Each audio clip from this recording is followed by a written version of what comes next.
की अष्टमी तिथि पड़ती है, यदि किसी भी अष्टमी तिथि को अगर किसी ने नियम बनाया 5 अष्टमी का, 8 अष्टमी का, 7 अष्टमी का, एक कनेर का पुष्प शिवजी के शिवलिंग को समर्पित करना, अशोक सुंदरी के स्पर्श करना, और जो जलाधारी होती है, जैसे ये शिवलिंग है, ये जलाधारी है, तो पहले शिवलिंग पर स्पर्श, फिर अशोक सुंदरी का स्पर्श, फिर जलाधारी पर कनेर का पुष्प शिव जी की ओर मुख कर कर, अर्थात जैसे मानो ये कनेर का पुष्प है, तो ऐसा शिवलिंग का स्पर्श करते हुए जलाधारी पर जो समर्पित करता है, भगवान शंकर उसके मन की कामना को पूर्ण जरूर करते हैं। एक कनेर का सौभाग्य सूचक वस्तुओं का जो दान करता है, वो जीवन में कभी विधवा नहीं होता।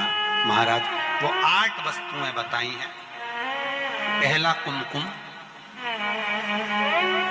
दूसरा पुष्प, चाहे लाल हो, चाहे सफेद हो, चाहे पीला हो, पुष्प कोई भी हो। तीसरे नंबर पर है चंदन, चौथे नंबर पर है तांबुल बीड़ा, 5वें नंबर पर है काजल, 6ठे नंबर पर है ईख, क्या बोलते हैं यहाँ पर ईख को, क्या बोलते हैं, गन्ना, ईख। 7वें नंबर पर है लौंग, खाने वाली जो लौंग होती है, लौंग। और 7वें नंबर पर है, 8वें नंबर पर है जीरा, जीरा ये भी सौभाग्य सूचक है।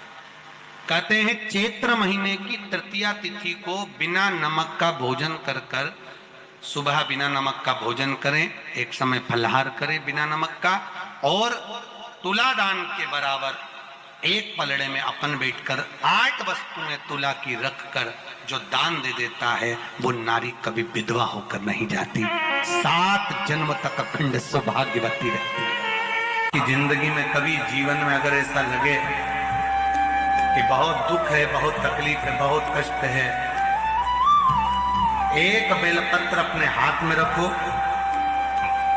उल्टे हाथ में, सीधे हाथ से उस बेलपत्र पर अपना हाथ रखिए, नंदीश्वर महादेव का स्मरण करिए, 7 बार श्री शिवाय नमस्तुभ्यम कहिए, फिर उस बेलपत्र को सीधे हाथ में रहकर, जो नंदी शिवजी के मंदिर में है, दोनों सींग है, उस सींग के ठीक पीछे नंदी का उभरा हुआ भाग है, उस भाग पर नंदीश्वर शिवलिंग का स्मरण कर कर बेलपत्र को चढ़ा दो। इस डंडी का भाग पूंछ की ओर होना चाहिए, पत्ते का भाग मुख की ओर, और उस बेलपत्र को बाबा के चढ़ाकर कितना भी दुख हो जिंदगी में, कितना भी कष्ट हो, नंदीश्वर महादेव का जब स्मरण आप करने लगते हो, तो धीरे धीरे वो दुख कटना प्रारंभ हो जाता है।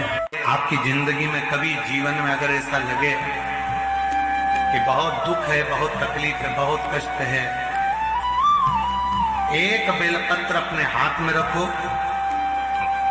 उल्टे हाथ में, सीधे हाथ से उस बेलपत्र पर अपना हाथ रखिए, नंदीश्वर महादेव का स्मरण करिए, 7 बार श्री शिवाय नमस्तुभ्यम कहिए, फिर उस बेलपत्र को सीधे हाथ में रहकर, जो नंदी शिवजी के मंदिर में है, दोनों सींग है, उस सींग के ठीक पीछे नंदी का उभरा हुआ भाग है, उस भाग पर नंदीश्वर शिवलिंग का स्मरण कर कर बेलपत्र को चढ़ा दो। इस डंडी का भाग पूंछ की ओर होना चाहिए, पत्ते का भाग मुख की ओर, और उस बेलपत्र को बाबा के चढ़ाकर, कितना भी दुख हो जिंदगी में, कितना भी कष्ट हो, नंदीश्वर महादेव का जब स्मरण आप करने लगते हो, तो धीरे धीरे वो दुख कटना प्रारंभ हो। मान लो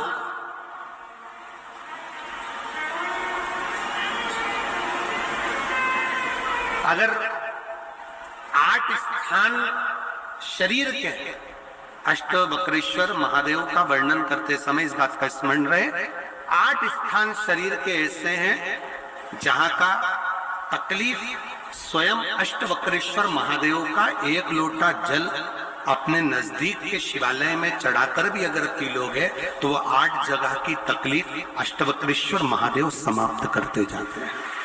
8 स्थान। पहला नेत्र, ये भुकुटी के बीच का स्थान, भुकुटी के मध्य का स्थान। मान लो ये भुकुटियां दर्द करती हैं या मध्य में दर्द होता है, उसके लिए अष्टवक्रेश्वर महादेव का जल, मतलब अपने घर के पास जो भी शिवलिंग है वहां 1 लोटा जल अष्टवक्रेश्वर के महादेव के नाम से चढ़ाकर उसका पान, भुकुटी। दूसरा कंधा, पीठ। कई लोग ऐसे हैं जो रात्रि को अच्छे से सोते हैं और सवेरे उठते हैं तो उनका ये दोनों हाथ के बीच का जो भाग होता है वो दर्द करता ही।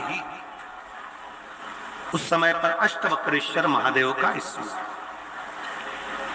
अष्टवक्रेश्वर महादेव का जल, उसका पान। तीसरा, रीढ़ की हड्डी का डॉक्टर बोल दिया कि ये गुरिया खसक गया है, 1 नंबर 2 नंबर 3 नंबर का यदि कोई क्रम खसक गया है तो उस स्थान के लिए भी अष्टवक्रेश्वर। आप ऑपरेशन बाद में कराना, डॉक्टर बोल दिया है आप ऑपरेशन कराओ, मना नहीं है, पर एक बार अष्टवक्रेश्वर महादेव के नाम से दुर्वा बेलपत्र चढ़ाकर, जल चढ़ाकर, सुबह में दुर्वा का सेवन, प्रदोष काल में बेलपत्र का सेवन और रात्रि को सोने से पहले जो जल अष्टवक्रेश्वर का चढ़ाया हुआ है उसका पान करिए। आपकी रीढ़ की हड्डी का कैसा भी क्रम होगा वो ठीक होना प्रारंभ हो जाएगा। अष्टवक्रेश्वर,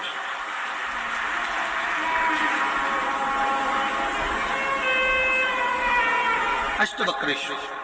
चौथा स्थान बताया, अगर चेस्ट में कोई तकलीफ आती है, चेस्ट में गांठ हो जाए या चेस्ट में कोई प्रॉब्लम खड़ी हो जाए तो उसके लिए भी अष्टवक्रेश्वर महादेव का स्मरण किया जाता है।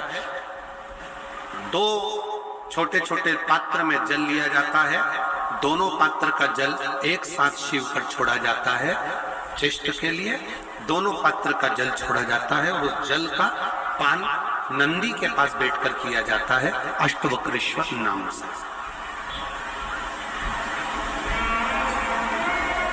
अष्टवक्रेश्वर। फिर क्रम आया, अगला जो वर्णन आया है, डॉक्टर बोले घुटना बदलना है, घुटने का गैप आ गया है, ग्रीस खत्म हो गया है, दर्द हो रहा है, उसके लिए अष्टवक्रेश्वर महादेव का स्मरण करें। घृत का लेपन अष्टवक्रेश्वर महादेव के नाम से शिवजी पर, उस घृत को लेकर आना है। उसी घृत को रात्रि को सोने से पहले थोड़ा सा मुख में चाटकर अष्टवक्रेश्वर महादेव के नाम से फिर अष्टवक्रेश्वर। फिर अगला भाग आया,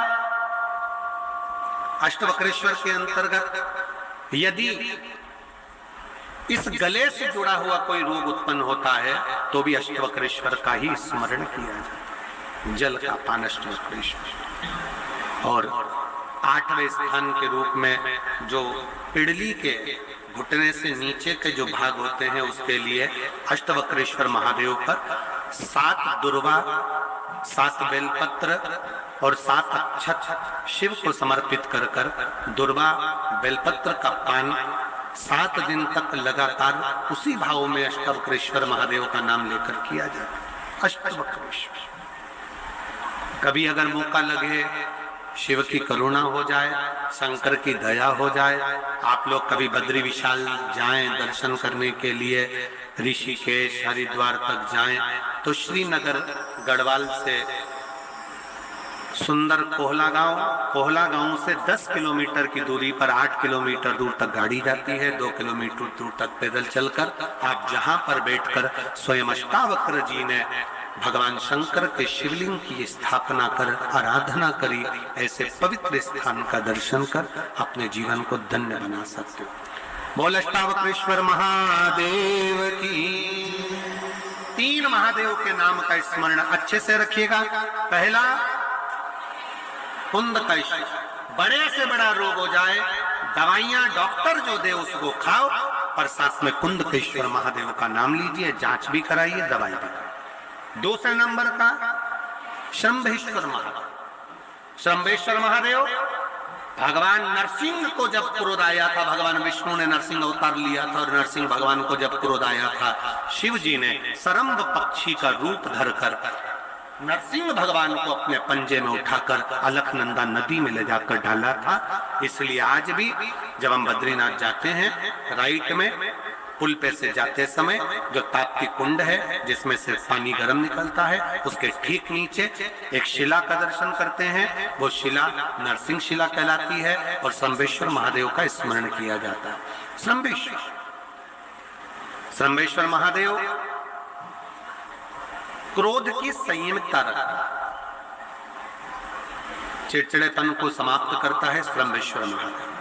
और तीसरे नंबर पर है, जम के बोलो, अष्टवक्रेश्वर महादेव। अष्टवक्रेश्वर शिव जी के इन 3 स्वरूपों का वर्णन बड़ा सुंदर भाव से किया। उपासना कर रही है, भगवान शंकर का चरित्र कर रहा है। इसीलिए शिव तत्व कहता है भोजन भजन व्यापार और मिलन, 4 चीजें हैं। आप भी बोलिएगा साथ में, भोजन भजन व्यापार और मिलन। ये 4 हमेशा प्रसन्नता में करना चाहिए, चेहरे पर स्माइल होना चाहिए। भोजन करते समय अपने चेहरे पर मुस्कुराहट रखिए, क्रोध नहीं, गुस्सा नहीं, चिड़चिड़ नहीं, अपशब्द नहीं। भोजन करते समय अपने मन को इतना पवित्र रखो कि चेहरे पर प्रसन्नता रहे।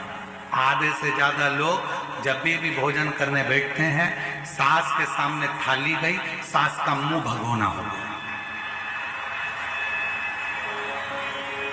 बेटे के सामने भोजन गया, उसका मुंह खुल गया। ससुर खाने बैठा, उसका मुंह खुल गया। पति जी मने बैठा, पति का मुंह खुल गया। जेठानी कुछ करने बैठी, चाय पीने बैठी, इतनी शक्कर डाल दी, इतनी तन्ना दी, ऐसा कर दिया वैसा, आधी चाय तो वहीं खराब हो गई। चाय वहीं खराब हो गई, स्वाद से बनाई थी, प्रेम से बनाई थी, बोलते से बेकार हो गई, खराब। भोजन करते समय अपने चेहरे पर बोलो बोलो जम के स्माइल रखिए, मुस्कुराहट रखिए। दूसरे नंबर पर भजन करते समय, कथा सुनते समय, भगवान के मंदिर जाते समय, एक लोटा जल चढ़ाते समय अपने चेहरे पर पूरी पूरी स्माइल रखिए, फुल स्माइल, फुल। फोटो खिंचवाएं आप लोगों ने? अरे बोलो तो जम के खिंचवाएं फोटो। फोटो वाले के दुकान पर कितने भी तैयार होकर चले जाओ, फोटो वाले की दुकान पर कितना भी मेकअप कर चले जाओ, आखिरी में फोटो वाला जब फोटो खींचने खड़ा होता है, कैमरा लेता है, बटन दबाता है, बटन दबाते समय आपसे एक बात कहता है। जब आप सिर पे पल्लू डालकर बैठ जाती हो, तब फोटो वाला बोलता है, माँ स्माइल प्लीज। बोलो बोलता है कि नहीं बोलता? क्यों बोलता है? तुम्हारे मेकअप से फोटो अच्छा नहीं आएगा, तुमने कितनी भी अच्छी हेयर स्टाइल बनाई हो उससे फोटो अच्छा नहीं आएगा, कपड़े कितने भी अच्छे पहने हो उससे फोटो अच्छा नहीं आएगा। फोटो यदि अच्छा आएगा तो तुम्हारे चेहरे की थोड़ी सी स्माइल से आएगा। तुम मुस्कुरा दिए, फोटो अच्छा, मुस्कुरा। इसलिए हमने देखा जब भी कोई सेल्फी लेता है ना तो मुस्कुरा, प्रसन्न।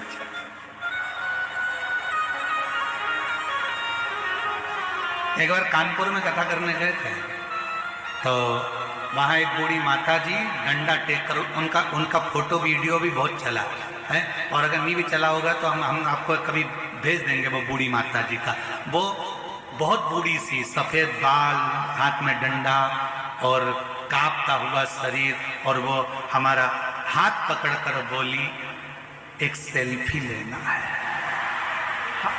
है वो वीडियो तुम्हारे पास में, आज ग्रुप में डाल रही है सबके। एक बूढ़ी माँ, वो डंडा हाथ में और हमारा हाथ पकड़ के एक सेल्फी लेना। अब मुंह में दांत नहीं, शरीर में आंत नहीं, हाथ धूज रहे।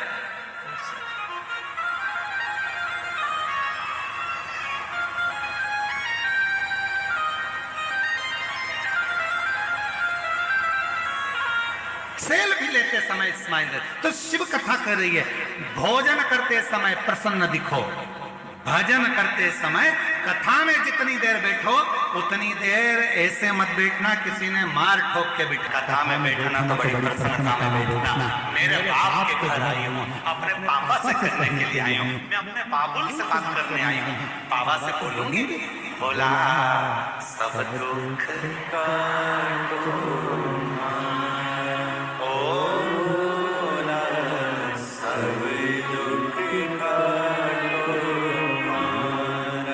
शिव शंकर जपते माला, भोले बाबा जपते माला, ओ भोला अपने पिता से कहने के लिए आए, बाबुल से कहने। तो शास्त्र कह रहा है भोजन करते समय चेहरे पर प्रसन्नता रखो, भजन करते समय चेहरे पर प्रसन्नता रखो। और तीसरे नंबर पर है ऑफिस में, व्यापार करते समय, नौकरी करते समय, दुकान चलाते समय, व्यापार करते समय अपने चेहरे पर प्रसन्नता। कई लोग दुकान पर ग्राहकों को निभाते निभाते चिड़चिड़े हो जाते,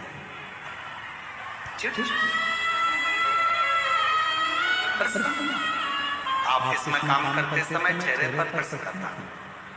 और चौथे नंबर पर है मिलन, भोजन, भजन, व्यापार और मिलन। मिलन मतलब किसी से भी मिलो, आप यहाँ पर भी किसी से मिलो, आप कहीं पर भी जाओ, कोई से भी मिल रहे हो, उस समय पर तुम कुछ मत दे सको।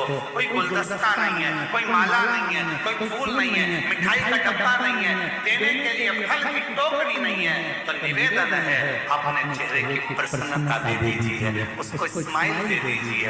वो भी श्री शिवाय नमस्तुभ्यं, श्री शिवाय नमस्तुभ्यं, श्री शिवाय नमस्तुभ्यं, श्री शिवाय नमस्तुभ्यं, श्री शिवाय नमस्तुभ्यं, श्री शिवाय नमस्तुभ्यं, श्री शिवाय नमस्तुभ्यं। वीडियो को ज़्यादा से ज़्यादा शेयर कीजिए, वीडियो को लाइक सब्सक्राइब करना मत भूलें।